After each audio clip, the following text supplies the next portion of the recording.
19 বছর, $900 কোটি, 11 বছর জেল। কিসিঞ্জার, মারডক, ক্লিন্টন সবাই বোকা হয়েছিলেন সবচেয়ে কম বয়সী তরুণীর সবচেয়ে বড় প্রতারণায়।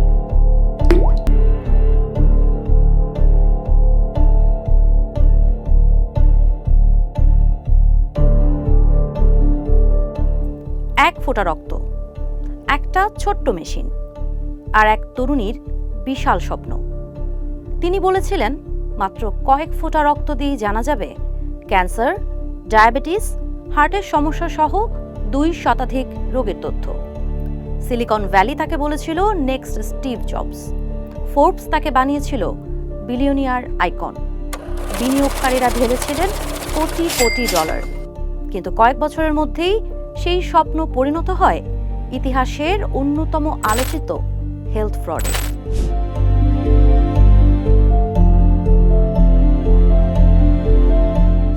এই গল্প এলিজাবেথ হোমসের, এক নারী যিনি স্টিভ জবস হতে চেয়েছিলেন কিন্তু শেষমেশ হলেন প্রতারণার প্রতীক।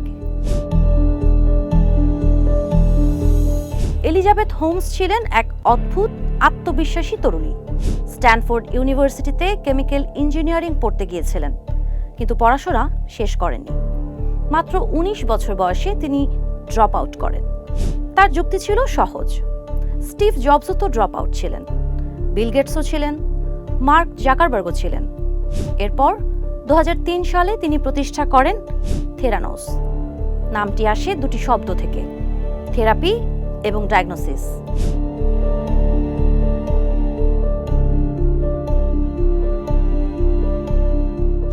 তার দাবি ছিল অবিশ্বাস্য, একটি ছোট ডিভাইস, নাম এডিসন।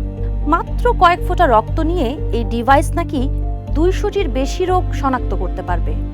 হোমস বলতেন রক্ত পরীক্ষা সাধারণ মানুষের নাগালে আনতে চান তিনি।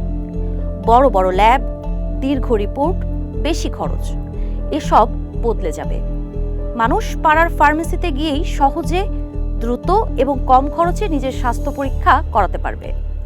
শুনতে ছিল বিপ্লবের মতো, আর সেই বিপ্লবের মুখ ছিলেন একজন তরুণী যিনি কথা বলতেন ধীরে, তাকাতেন স্থির চোখে, পরতেন কালো টার্টলনেক টি শার্ট, ঠিক স্টিভ জবসের মতো। A world in which every person gets access to Silicon ভ্যালির একটা আলাদা সংস্কৃতি আছে। সেখানে সবাই খোঁজে নেক্সট বিগ থিং।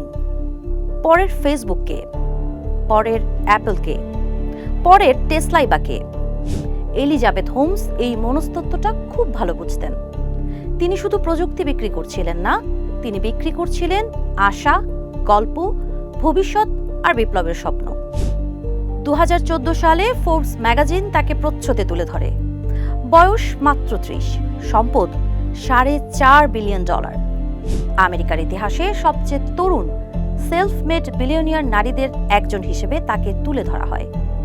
তখন কেউ তাকে প্রশ্ন করেনি এই প্রযুক্তি আসলে কাজ করে কিনা, এই ডিভাইসের বৈজ্ঞানিক প্রমাণ কোথায়, এই পরীক্ষাগুলোর নির্ভরযোগ্যতা কতটা।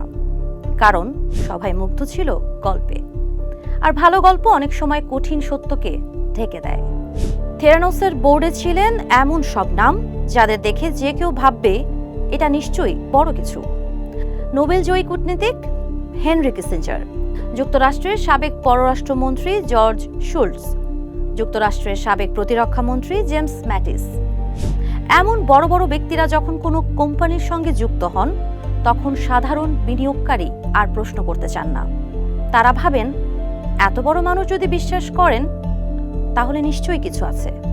মনোবিজ্ঞানে একে বলা যায় অথরিটি বায়াস, অর্থাৎ ক্ষমতাবান বা বিখ্যাত কেউ কোনো বিষয়কে সমর্থন করলে অন্যরা সেটিকে সত্য ধরে নিতে শুরু করে। হোমস এই বিশ্বাসের চেইন তৈরি করেছিলেন। কেউ প্রযুক্তির গভীরে যেতে চাইলে তিনি বলতেন এটা ট্রেড সিক্রেট। কেউ যদি আরো জানতে চাইতো তিনি তুলনা দিতেন অ্যাপেলের সঙ্গে, বলতেন আপনি কি অ্যাপেলের কাছে আইফোনের ভেতরের সব কোড চান? এই এক লাইনে অনেক প্রশ্ন থেমে যেত। the process of enabling them to engage in their health. Ms. Holmes, you are magnificent. থেরানোসের ভেতরের বাস্তবতা ছিল একেবারেই অন্যরকম।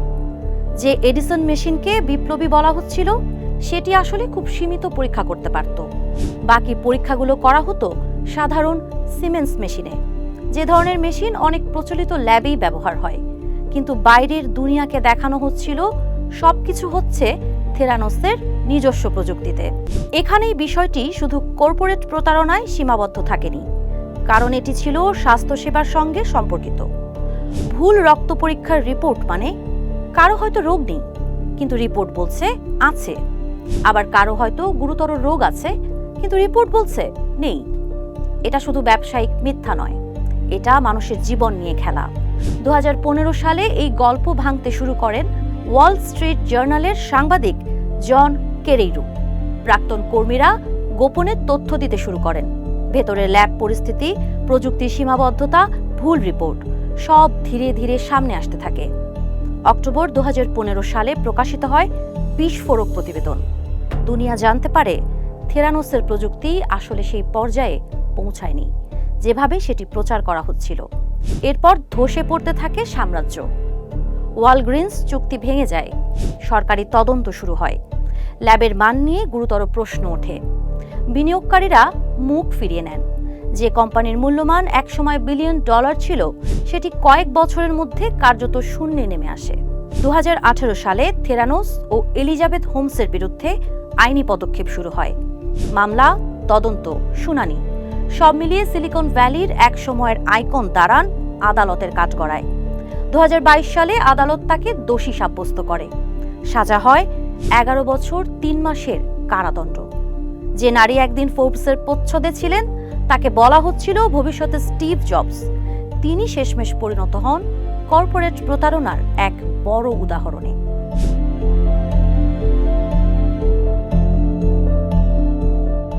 এখন সবচেয়ে বড় প্রশ্ন, এত বড় মানুষ, এত বড় বিনিয়োগকারী, এত প্রভাবশালী প্রতিষ্ঠান কিভাবে সবাই বিশ্বাস করলো?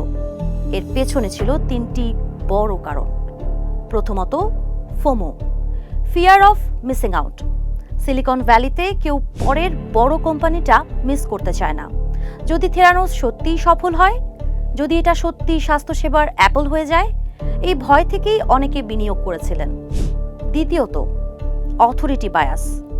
বোর্ডে যখন বড় বড় রাজনৈতিক ও সামরিক ব্যক্তিত্ব থাকেন, তখন অনেকে ধরে নেন প্রযুক্তিটাও নিশ্চয়ই শক্তিশালী। তৃতীয়ত, ন্যারেটিভ পাওয়ার। হোমস জানতেন গল্প বলতে। তিনি স্বাস্থ্যসেবার ব্যয়, মানুষের কষ্ট, দ্রুত পরীক্ষা এসব নিয়ে এমনভাবে কথা বলতেন যেন তিনি শুধু ব্যবসা করছেন না, মানবতার জন্য লড়ছেন।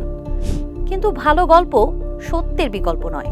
থেরানোস কেলেঙ্কারি শুধু একজন নারীর পতনের গল্প নয়, এটি আমাদের সময়ের একটি সতর্ক বার্তা। একজন মানুষ খুব আত্মবিশ্বাসীভাবে কথা বললেই তিনি সত্য বলছেন এমন নয়। বড় বড় মানুষ পাশে থাকলেই কোনো প্রযুক্তি সত্যি হয়ে যায় না। $1 বিলিয়ন ভ্যালুয়েশন থাকলেই কোনো কোম্পানি নির্ভরযোগ্য হয় না। প্রশ্ন করতে হবে, প্রমাণ চাইতে হবে, বিশেষজ্ঞের মতামত নিতে হবে, আর সবচেয়ে গুরুত্বপূর্ণ, স্বাস্থ্য, বিজ্ঞান ও মানুষের জীবন নিয়ে কোনো দাবি হলে সেটি যাচাই করতেই হবে। এলিজাবেথ হোমস স্টিভ জবস হতে চেয়েছিলেন। তিনি পোশাক অনুকরণ করেছিলেন, ভাষা অনুকরণ করেছিলেন, মঞ্চের উপস্থিতি অনুকরণ করেছিলেন, কিন্তু স্টিভ জবসের মতো প্রযুক্তি তৈরি করতে পারেননি। বরং তিনি করেছিলেন বিশ্বাসের ওপর দাঁড়ানো এক মিথ্যা সাম্রাজ্য। শেষ পর্যন্ত সেই সাম্রাজ্য ভেঙে পড়ে, আর রেখে যায় একটাই শিক্ষা: স্বপ্ন যত বড়ই হোক, সত্যের ওপর দাঁড়ানো না হলে সেটি একদিন ভেঙে পড়বেই। প্রশ্ন করুন, যাচাই করুন, তারপর বিশ্বাস করুন। এমন আরও বাস্তব ঘটনা ও অনুসন্ধানী ফিচার দেখতে নাগরিক প্রতিদিনের সঙ্গেই থাকুন।